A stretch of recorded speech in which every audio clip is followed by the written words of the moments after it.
જય Shri Krishna, good morning. હવે તમને એમ થાય કે આટા મારે એ હેતની હવેલી છે, પણ મારી પાસે વિડીયો નહોતો એટલે બતાવતી હતી હું તો।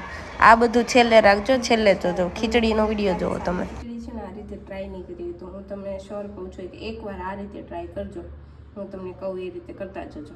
લઈ લીધું છે કુકર અમે 2 ટેબલ સ્પૂન જેટલી ઓઇલ લઈ લીધું છે। હવે ઓઇલ આવી જાય ત્યારબાદ આખું જીરું નાખી દેવાનું, સાતળવા દેવાનું થોડું એને, આ રીતે તડતડિયા અવાજ આવી જાય ત્યાં સુધી। ત્યારબાદ હિંગ નાખી દેવાની 1 ચમચી,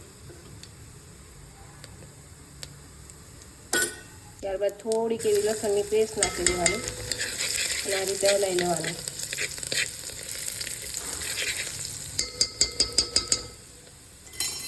બાદ હળદર નાખી દેવાની, થોડો ધીમો ગેસ કરી દેવાનો।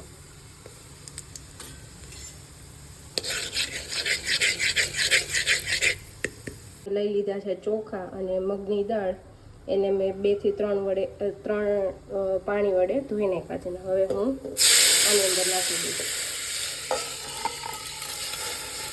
અંદર નાખી દીધું છે। હવે આને અમે પેક કરી દઈશું। ત્યારબાદ સ્વાદ અનુસાર મીઠું નાખી દેવાનું।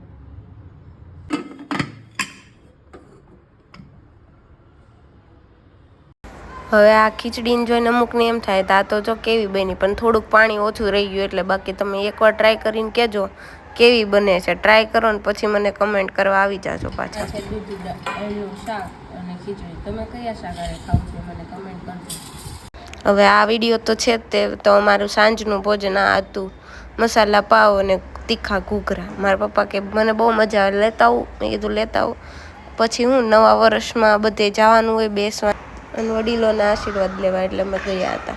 બસ પછી મેં વિડીયો કેપ્ચર કરી લીધો, બસ આવું હતું।